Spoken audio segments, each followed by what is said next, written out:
My mother was the Queen for a very long time. My brother, this is something he's been waiting for, and he's probably spent more time thinking about it. For the rest of us, it's more a question of, okay, we have to shift the way we support. The Cambridge Lovers Knot Tiara just made headlines again. And this time, the story behind it is more explosive than anything the royal family has ever allowed the public to see. Something happened inside the walls of Windsor Castle that no one in the palace expected to become public knowledge. Princess Anne, the hardest-working royal, the woman who keeps her head down and her opinions private, reportedly stepped into a tiara dispute that has been simmering beneath the surface of the British monarchy for years. And her decision? It wasn't subtle. It wasn't diplomatic. It was a firm, deliberate, unmistakable message. She sided with Catherine, and she refused Camilla.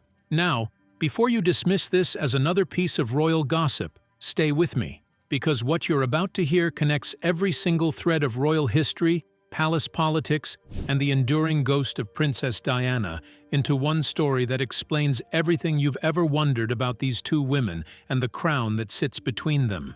This isn't just about a tiara. It was never just about a tiara. This is about legacy, power, grief, and the invisible lines that even queens are not allowed to cross. The tiara that has never been forgotten. Let's go back to the beginning, because to understand why this moment matters, you need to understand what the Cambridge Lovers Knot Tiara truly represents. Queen Mary commissioned this extraordinary piece in 1913 from the House of Gerard. 19 teardrop pearls, diamond arches, silver and gold, a design inspired by a tiara worn by Princess Augusta, Duchess of Cambridge, a piece more than 2 centuries old. Queen Mary wanted to capture that heritage, and she succeeded beyond anything she could have imagined.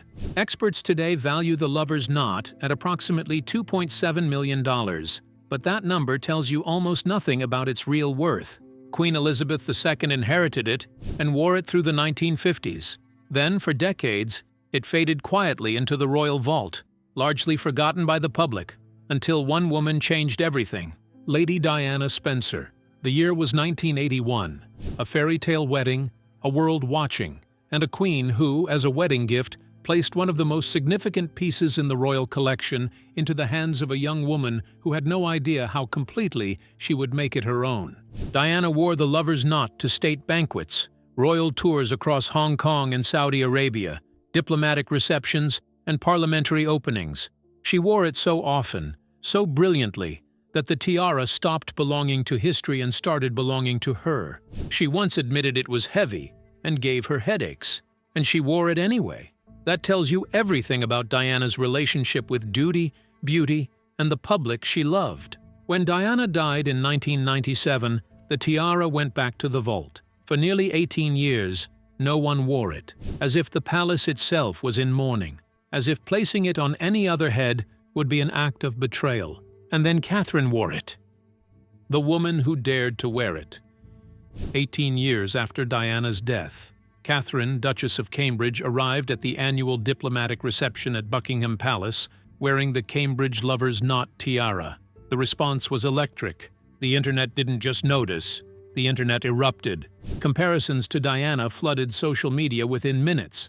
Side-by-side photographs, the same tiara, 2 women, 2 eras. The resemblance, in elegance, in presence, in the way both women seemed to carry something bigger than themselves, was undeniable. But here is something important that many people miss about that moment. Catherine wasn't being reckless. She wasn't making a bold, provocative statement. She was, in fact, doing something that required enormous emotional intelligence. She was acknowledging Diana's legacy while simultaneously stepping into her own. She has worn it multiple times since. The 2017 Spanish State Banquet, the 2018 Diplomatic Reception, the 2019 Diplomatic Reception. Each appearance generated headlines. Each appearance invited comparisons. And each time, Catherine wore it with the quiet confidence of a woman who understands exactly what she is carrying. Then came the pandemic. Then came the cancer diagnosis in early 2024. In January, I underwent major abdominal surgery in London, and at the time, it was thought that my condition was non-cancerous. The surgery was successful. For nearly 2 years, the Lovers Knot sat unworn again, and the world waited. July 2025, Windsor Castle, the French state banquet. Catherine stepped into the room in a stunning crimson Giovanni gown with a cape, and on her head, the Cambridge Lovers Knot Tiara. The first time in years. The internet responded with something beyond admiration. It responded with relief, emotion, joy.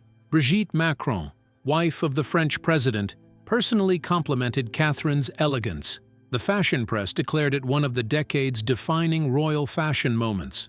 2 months later, September 2025, the U.S. state banquet honoring President Donald Trump. Catherine again, this time in a golden lace gown. The tiara again. President Trump reportedly told her she looked radiant, so healthy, and so beautiful. Prince William sat nearby. Queen Camilla sat nearby. And on Catherine's head, Diana's tiara. Think about that image for a moment. Really think about it. The question everyone is asking. And here is the question that has been following Camilla since the day she became queen consort. Why has she never worn the lover's knot? She is queen consort. She has access to the entire royal jewelry collection. King Charles III, who now controls that collection as monarch, is her husband. If anyone in the world has the influence to wear whatever tiara she chooses, it should be Camilla.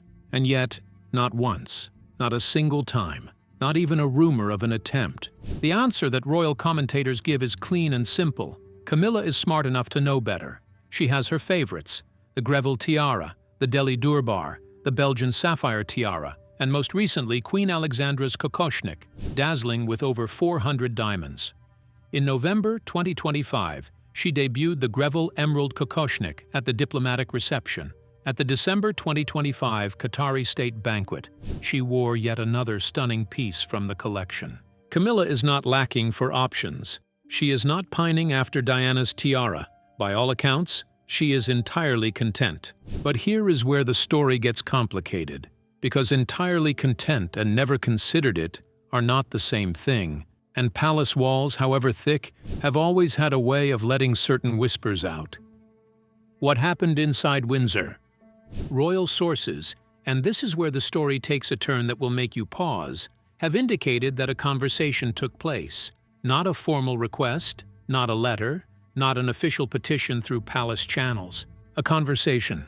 It is believed that at some point in 2025, ahead of a significant state occasion, the question of the lover's knot was raised in Camilla's circle, not necessarily by Camilla herself, and this distinction matters enormously, but by advisors, by those in her orbit who manage her public image and her schedule and her wardrobe selections. The reasoning, reportedly, was this: with Catherine stepping back from public duties during her illness, and with the tiara sitting unworn, there was a window, a practical one.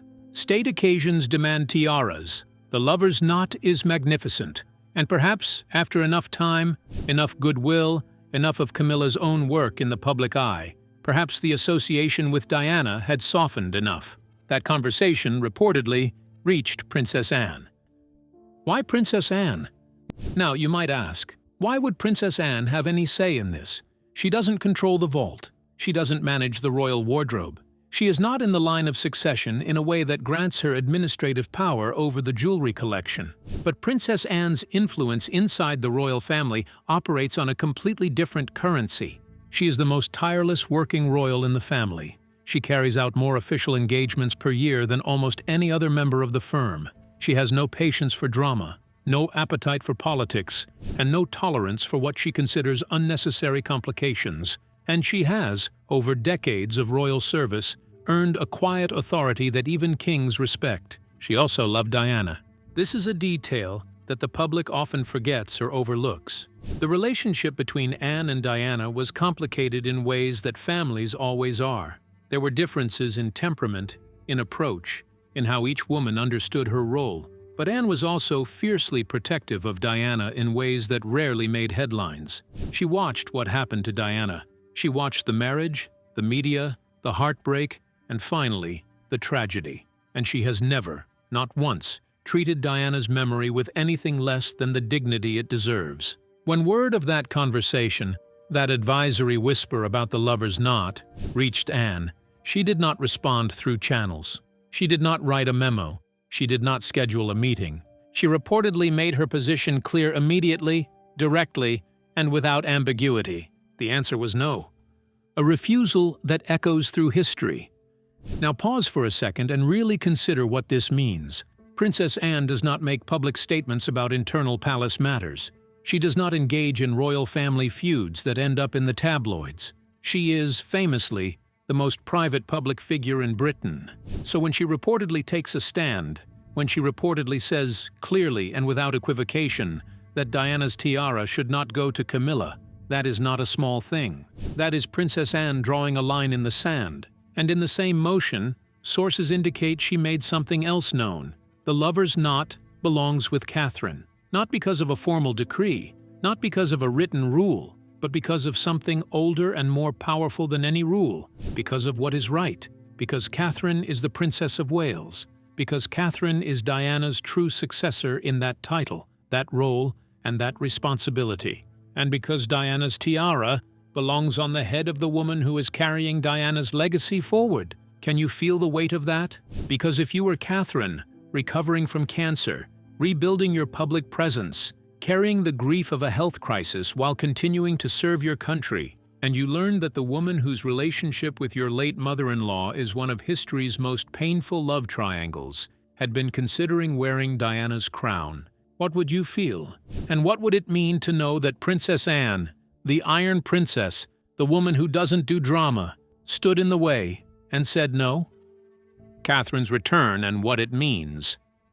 Catherine's return in July 2025 was not an accident of timing. It was carefully orchestrated. The French state banquet was a high-visibility, globally watched occasion. The crimson gown was not chosen carelessly, and the tiara, Diana's tiara, was not placed on her head without intention. This was a statement, not a hostile one, not a political one, a deeply personal, deeply symbolic one. Catherine was saying, I am still here, I survived, and I am still who I am, the Princess of Wales, the keeper of a legacy that matters, the woman who carries something forward that the world needs to see carried. When President Trump called her radiant and beautiful at the U.S. state banquet in September 2025, he wasn't just making a casual compliment. He was reflecting something the entire watching world felt.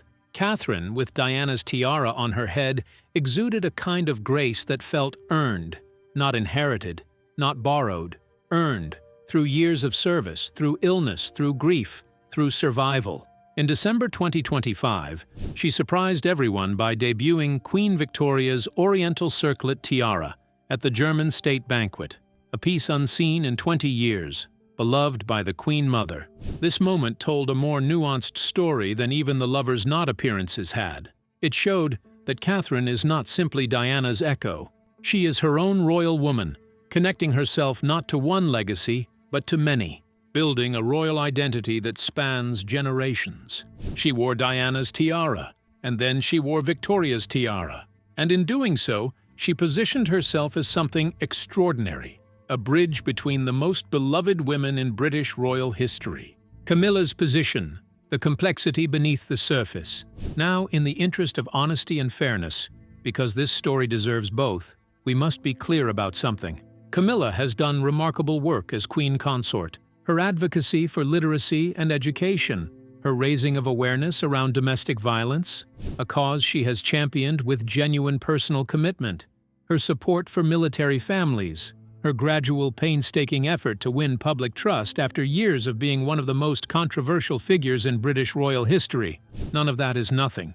None of that should be dismissed. Camilla is not a villain in this story. She is a complicated human being who made complicated choices and has spent decades living with the consequences of those choices in the full, unforgiving glare of public life. The work she has done to build goodwill has been real, but the Lovers' Knot tiara exists in a category beyond goodwill, beyond rehabilitation, beyond even time.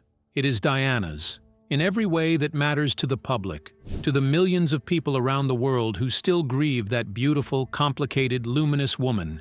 It is Diana's.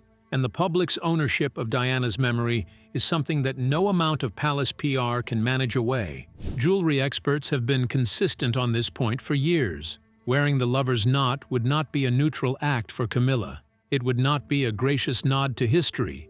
It would be, in the eyes of an enormous portion of the global public, a provocation, a claim, a rewriting of a story that people are not ready to have rewritten. Camilla's choice to avoid it is not weakness. It is, in fact, a demonstration of the exact emotional intelligence the monarchy most needs right now. But there is a difference between choosing not to wear something and having the decision made for you. And that difference, that very delicate, very charged distinction, is at the heart of what reportedly happened with Princess Anne.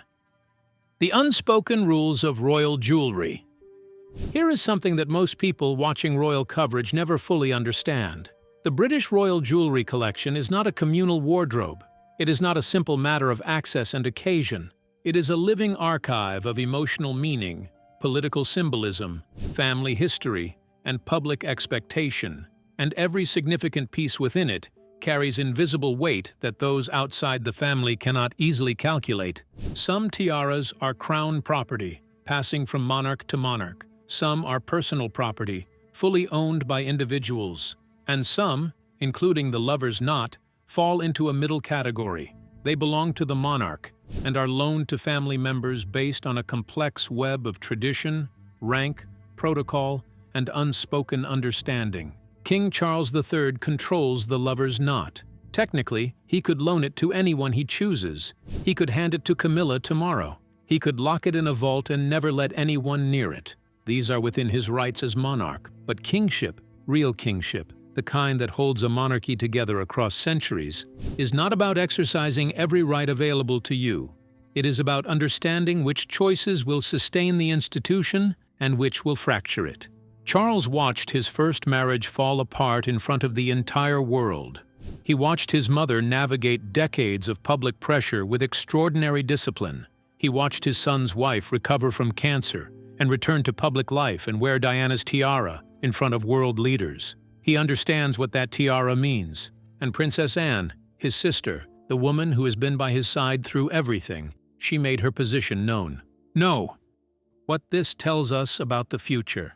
So where does all of this go from here? Catherine is 43 years old. She is the Princess of Wales and the future Queen Consort. She has survived a cancer diagnosis and returned to public life with a grace and strength that has only deepened the public's admiration for her. She has many years ahead. Years of state banquets, diplomatic receptions, royal tours, parliamentary openings. Years of occasions that call for the Cambridge Lovers Knot. And every time she wears it, the story renews itself. Every time that tiara catches the light, those 19 teardrop pearls, those diamond arches, that history suspended in silver and gold, the world will think of Diana, and then it will look at Catherine, and it will see continuity. It will see legacy. It will see something that the monarchy, for all its struggles and scandals and moments of crisis, has managed to get right. Royal commentators have long speculated about what happens to the Lovers Knot after Catherine. The most likely scenario is that it will eventually pass to the next Princess of Wales, whoever Prince George marries and, if she receives that title, wears it to her first state occasion. Or it may go to Princess Charlotte, who will one day be a working royal in her own right, and may carry some of Catherine's signature pieces forward. What it will never do, what it can never do, is become Camilla's. Not because of any law, not because of any formal restriction, but because some associations are simply too powerful to reassign. Some symbols have already spoken. Diana wore it, Catherine wears it, and that sentence tells you everything you need to know about where this tiara belongs in history.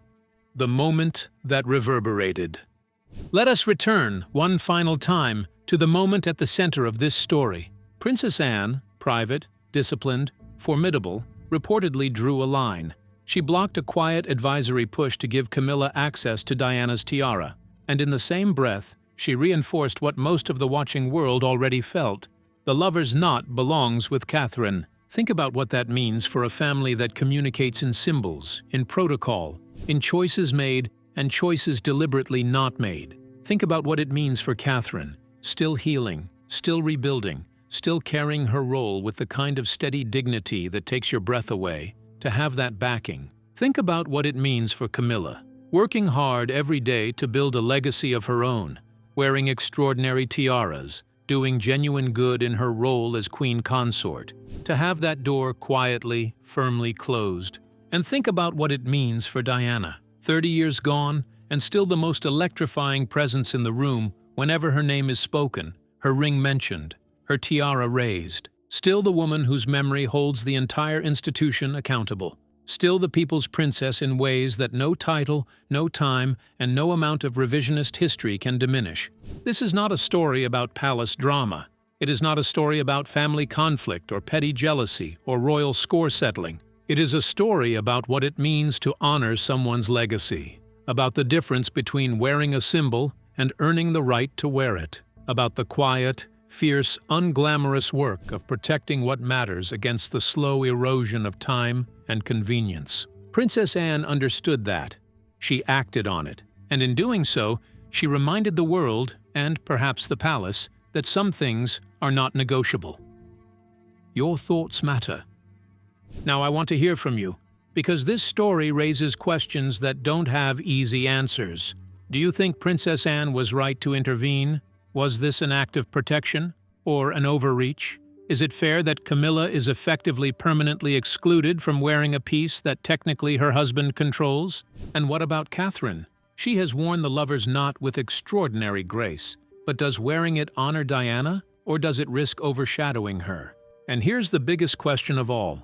When Catherine eventually becomes queen consort and steps back from the lover's knot, when it passes to the next generation, will Diana's connection to it survive? Or will time finally do what time always does and make it simply a beautiful tiara again? Drop your thoughts in the comments. This is exactly the kind of conversation that matters, and I read every single one. The living symbol. Royal heirlooms are not museum pieces. They are not frozen in time, locked in glass cases, belonging to the past. They breathe. They move through generations. They accumulate meaning with every occasion, every wearer, every headline. The Cambridge Lovers Knot Tiara was commissioned in 1913. It has outlived every single person who has ever worn it, every government that stood when it was made, every political crisis and social revolution and technological transformation that has reshaped the world around it. And it is still going. It will be at the next state banquet. It will be on Catherine's head, catching the light, drawing every eye in the room. It will be photographed and analyzed and compared and celebrated and written about. And somewhere in all of that, in all the noise and glamour and commentary, there will be a quiet, persistent presence. Diana, not as a ghost, not as a tragedy, as a legacy, as a woman who wore this tiara and made it hers and left a mark on the world so deep that even now in 2026, her choices shape the choices of queens. That is not nothing. That is, in fact, everything. If this story moved you, if you felt the weight of what Princess Anne reportedly did and what it means for Catherine and for Diana's memory, then please like this video and subscribe to the channel. Hit the notification bell so you never miss a story like this one. And share this video, because this is exactly the kind of royal story that deserves to be seen. Not for the drama, but for what it reveals about legacy, loyalty, and the extraordinary, complicated, beautiful burden of carrying history forward. I'll see you in the next one.